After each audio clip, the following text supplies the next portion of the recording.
All right, guys, this is Cheese. Couple of things I want to mention.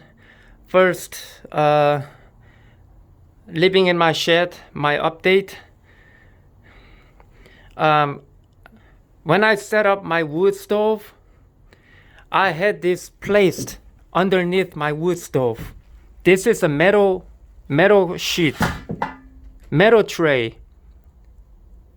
This came from my dog cage that I bought. My dog cage is under my shed. This is like around 42 inches long and about 37 inches deep. The size is perfect. Perfect for my wood stove. I placed there to protect my wood floor. Obviously. I just wanted to let you guys know I didn't just put the stove right on top of my wood floor. This protects from my wood getting burnt.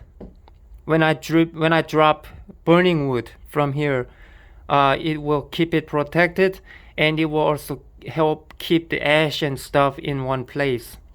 So this is perfect. Size wise, it's perfect. And it works good. It actually helps dissipating heat too, because it's metal. It's conductive, heat conductive. So it helps with the heat, and it's really useful. I thought that I was not gonna need it. I don't need it for my dog cage. I will be using my dog cage eventually later down the road for storage. But this works awesome. Normally you use cigarette lighter to light up your wood, right?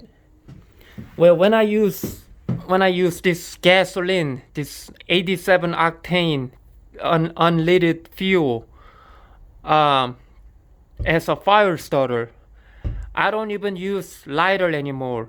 Just want you to guys know, for those who will be going homeless, who are having trouble financially, who need to move out, who need to live out there for survival, you don't have to have lighter. You don't even have to have a working lighter. Even if you have one, even if you're out of fuel, it will still be useful, because you will be using spark to ignite things. Obviously, this will work perfect for your propane gas. All it needs is spark to light up. For this, you don't even need lighter. All you need is fire starter. When you spray, after you spray your fuel or fire starter on the wood inside the stove, you light it up with this fire starter. This is an expensive one, Lighting Strike fire starter. This is $80, but I bought this 2 years ago. When I was rich, when I was making lots of money, when I was living in luxurious life. You know, I had expensive stuff. Well, this comes to good use now.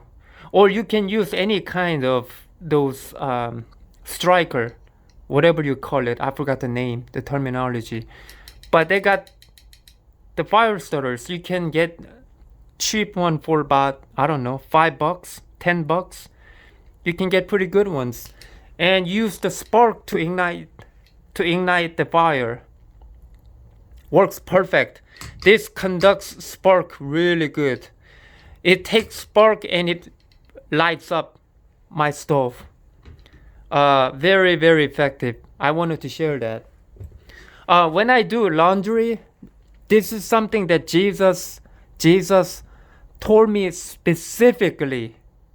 He told me that when I do laundry, I don't have to go buy those expensive laundry soap.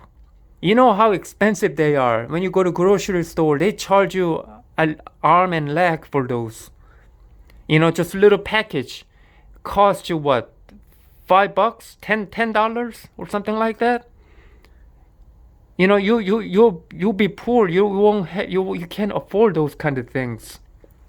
Jesus told me you can use your dish soap get a large bottle for cheap. You can use dish soap to do your laundry. I tried it and it works perfect. I thought that it was gonna leave stain mark, from the coloring of the dish soap. It didn't. It didn't leave any marks. It actually cleaned it real good. My clothes are clean. Jesus told me that you can use Dawn soap, DAWN. I didn't have Dawn soap. What I have is a Palmolive soap, dish soap with degreaser that I got from the outreach, from the apartment housing service. Big bottle. I've been using that for everything. And you don't have to use a lot of it to do your laundry. Just put a little bit of it, especially in real dirty clothes. Like dirty spots, you can maybe apply a little more, but you don't have to apply a lot, and it works really good. I just wanted to share that. You can save money by doing that. And as you know, I don't use dish soap to clean my pots. I told you that before. I showed you guys. I just use water and heat up a little bit of water and heat up the pot using the stove, and it cleans real good. It kills germ by the time next time when you cook. Okay, here's an update.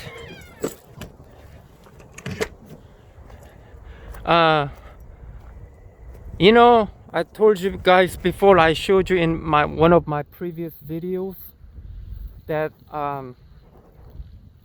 the police came.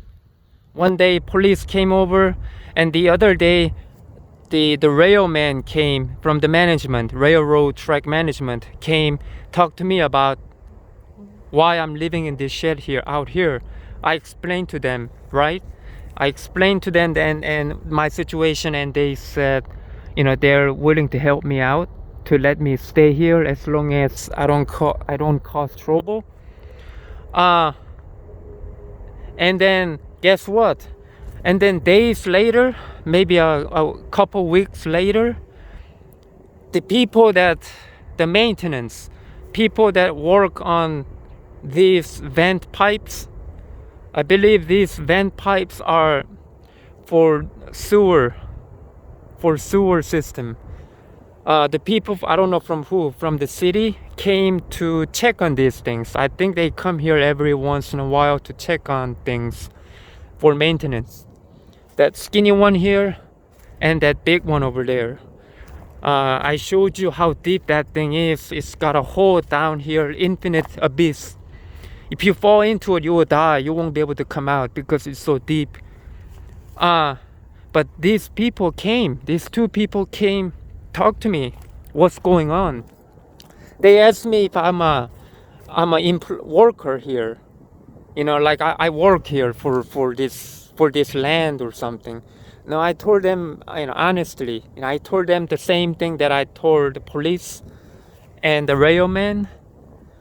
And they said okay. They understood. They didn't have any issues with it. They are the workers. They are employees for working on this sewer pipe system. Well, I told them exactly what I told the cop and the railman, and there was no problem. So I sent them home. There were no issues. They weren't gonna escalate, make a big deal out of it or anything. They didn't mention anything about they're gonna talk to their management to, because this is, not acceptable, or, things like that can happen, because they would find it like it's unacceptable. Like, why is homeless guy living out here without permission, living on someone else's property? It's obvious. Well, I told you guys before, Jesus told me that I will be all right.